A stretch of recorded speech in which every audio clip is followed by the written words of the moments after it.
Lytudiep greets dear viewers. After many storms, Jame and Diep decided to go abroad to live.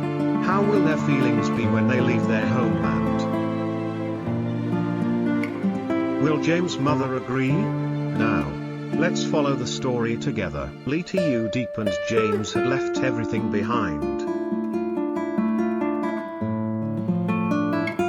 They didn't just move houses, they left behind a world of fame, tradition, and the scars of past wounds. James, once a successful CEO and heir to a major corporation, carried with him a painful history and a fractured family. Yet, he chose to abandon it all to start anew with Diep in America. This wasn't an escape, it was a choice rooted in trust and hope. Diep, a woman who had sacrificed her youth for love, had once been a shadow beside a man who never returned. Now, she stood tall. Not to fight against anyone, but to walk alongside the one person who remained by her side during her darkest times. James's mother had vehemently opposed their relationship, viewing Diep as a troublemaker and a stain on the family name. But over time, she saw the peace in her son's eyes, a peace he hadn't known in years. Treat her as a woman, Diep said.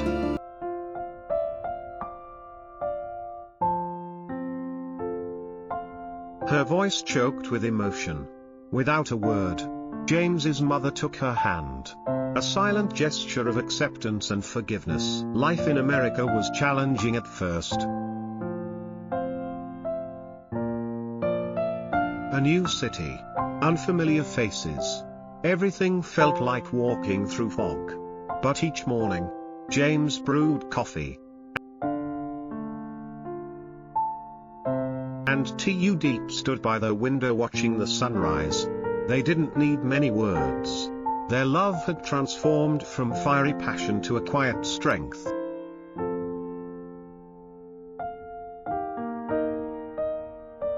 Helping them overcome memories they once wished to bury. Yet, the past wouldn't let go. John, a former co-founder who had betrayed James for power, resurfaced with secrets,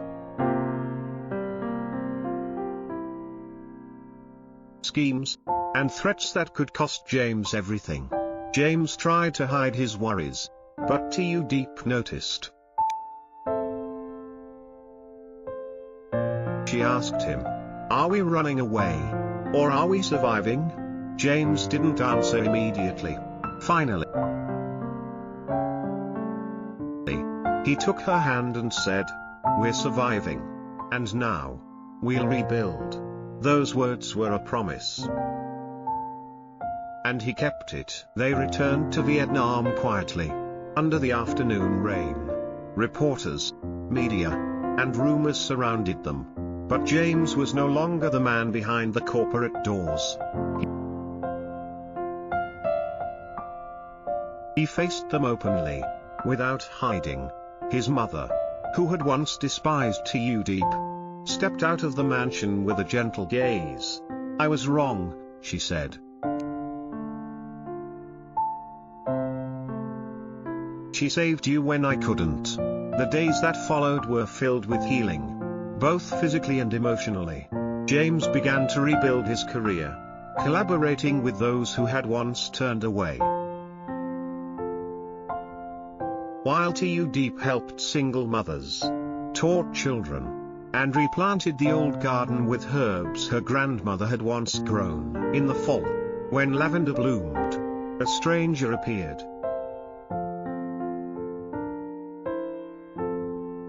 He brought not threats, but hope, a USB drive containing all of John's plans. "I once trusted him," the man said. "But then I saw the darkness in his eyes." That night, Diep quietly entered James's office and handed him the USB. No words were needed. James looked at her, His eyes filled with gratitude and respect. They didn't need anything more. But the story wasn't over. The evidence was released. John fought back fiercely. The media erupted in controversy. Once again, James stood before the storm. But this time, he wasn't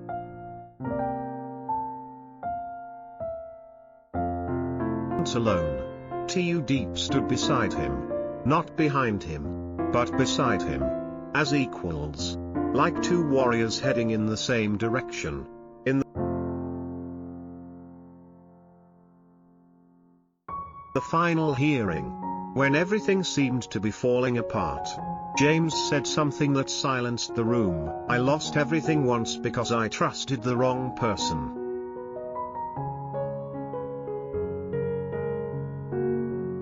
But I'm willing to lose it again, if it means protecting the woman standing beside me." His words struck John hard and pledged a new life they had chosen together. Months later,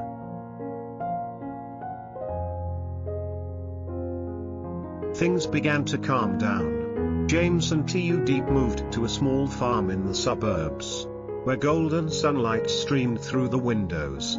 Lavender bloomed, and neighborhood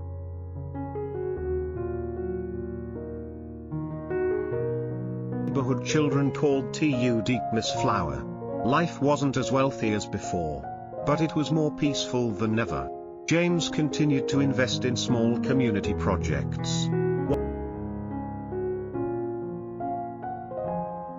while Diep opened a flower shop next to the old cafe where they had first met abroad.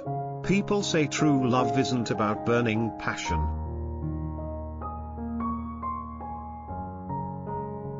but about what remains when all the passion has faded. They had weathered the storm, and now they stayed, not because the storms had ended, but because they were strong enough to face any future storms together. But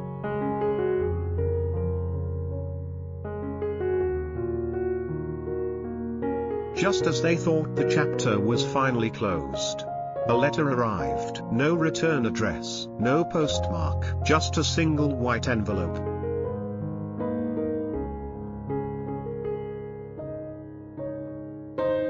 Sealed with deep red wax, pressed with a strange symbol neither of them had seen before. James hesitated before opening it.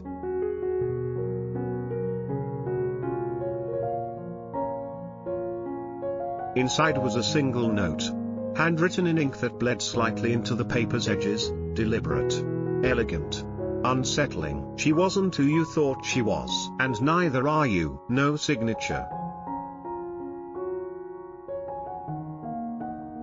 Only two initials, J.L. James's breath caught in his throat. The handwriting, familiar.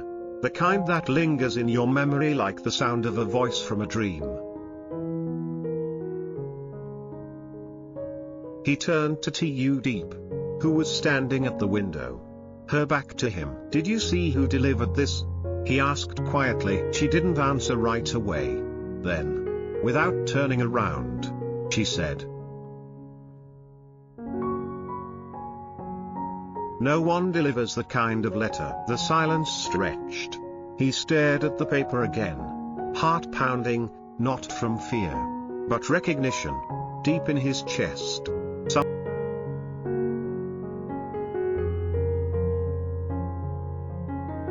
Something stirred. Something buried. Then, outside, the unmistakable sound of a car engine igniting. He moved to the window just in time to see a black vehicle disappearing around the bend in the road.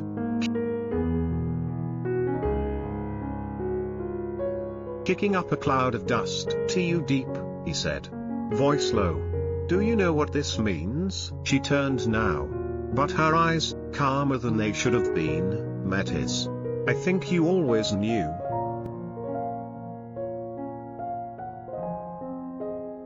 "You just didn't want to believe it." The room felt colder, like a draft had slipped in through the cracks of their sanctuary. A moment later, James opened the drawer of his desk.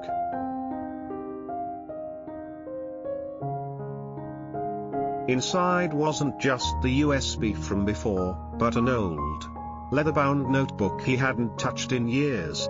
One he had promised himself never to open again.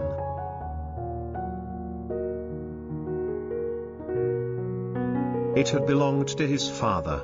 He flipped it open. Between the pages was a photograph, faded, black and white. A woman stood in the background, too deep, but decades too early. He looked up.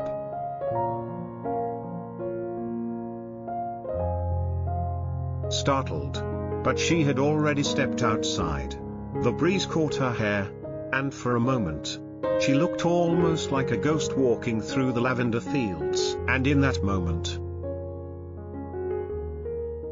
James realized, the past hadn't just returned. It had never truly left. What they were building wasn't just a future, it was a reckoning with history, with identity.